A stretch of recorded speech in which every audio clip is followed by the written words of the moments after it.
A ver, pensemos en esto. ¿Cómo le enseñamos a una máquina a, a ver el mundo como lo hacemos nosotros? Pero no me refiero a reconocer objetos que ya conoce, sino encontrar grupos, patrones, con sentido, por sí misma, y en datos súper complejos, como imágenes de satélite. Bueno, vamos a desglosarlo. Miren esta imagen. Esto no es una foto pintada por un artista. Es lo que logra un algoritmo avanzado. Analizó los datos de cada píxel y los agrupó en estas categorías, todo sin que un humano le dijera qué hacer. Impresionante, ¿no? Y aquí viene la gran pregunta.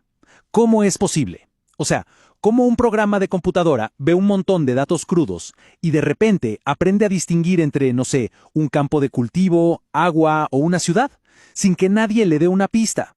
Para entenderlo, vamos a seguir la evolución de estas técnicas. Empezaremos con las limitaciones de los métodos más básicos. Luego veremos conceptos más flexibles. Nos meteremos con modelos de probabilidad.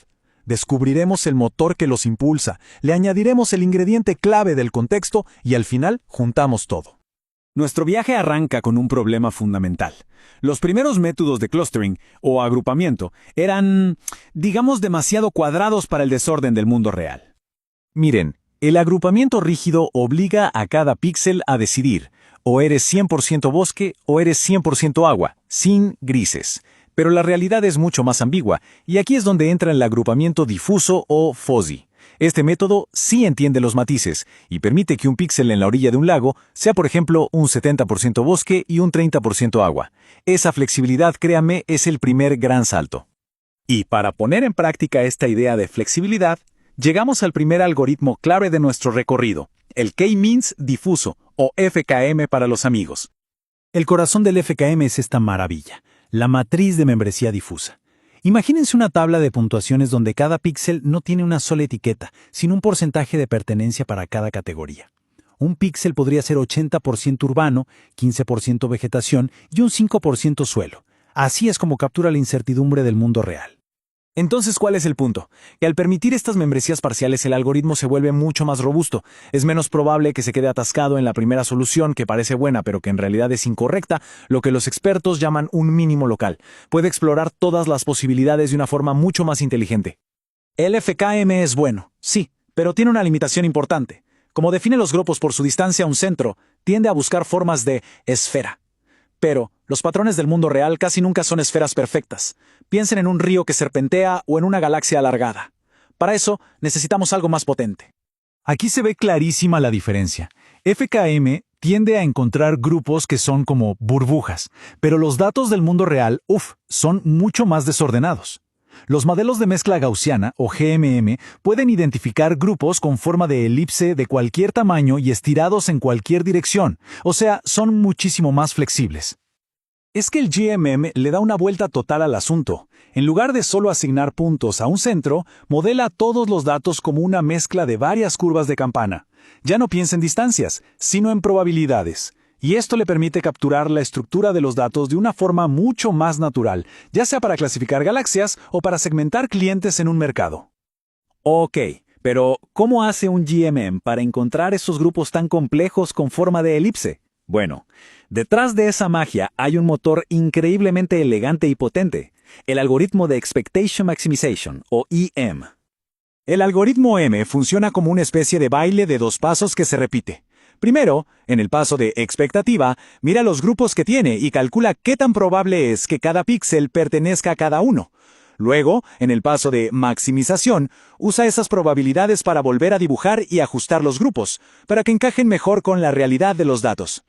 Y este baile de adivinar y refinar se repite una y otra vez. En cada ciclo, la idea que tiene de los grupos mejora un poquito más. El algoritmo se detiene solo cuando los grupos ya casi no cambian. En ese momento, ha llegado a la mejor solución posible. Hasta ahora, todos los métodos que hemos visto tienen un punto ciego gigante. Analizan cada píxel como si estuviera solo en el universo. Y para analizar imágenes, eso es un problemón. Así que aquí viene la pieza final y más crítica del rompecabezas: darle al algoritmo conciencia de su entorno.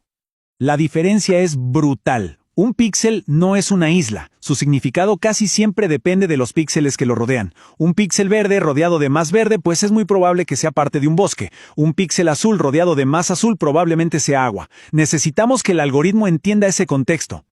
El concepto que nos da este superpoder es el campo aleatorio de Markov. Suena complicado, pero es una forma matemática de decir algo súper intuitivo. La identidad de un píxel está influenciada por sus vecinos. Al meter esto en la ecuación, no solo tenemos la probabilidad basada en el color, sino también una probabilidad basada en el vecindario. Es el mismo principio que nos ayuda a entender una palabra por el contexto de la frase en la que está. Y una forma muy inteligente de usar esta conciencia espacial es con el agrupamiento multiresolución.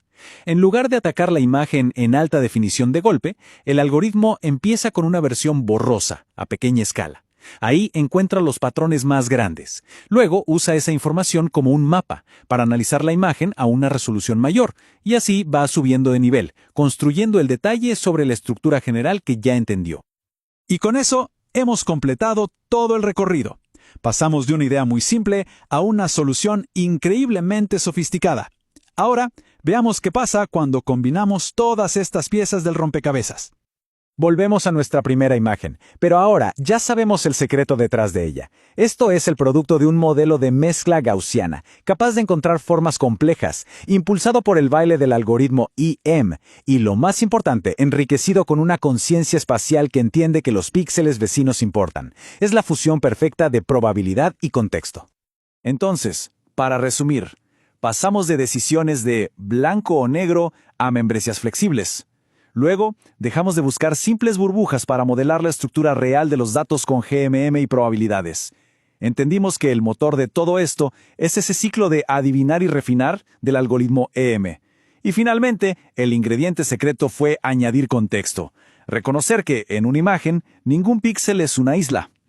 Esto nos deja con una última reflexión. Hemos construido máquinas que no solo agrupan datos, sino que lo hacen entendiendo la probabilidad y el contexto. La pregunta ya no es si pueden ver patrones, sino qué patrones completamente nuevos, en la ciencia, en la medicina o en la exploración, están a punto de revelarnos.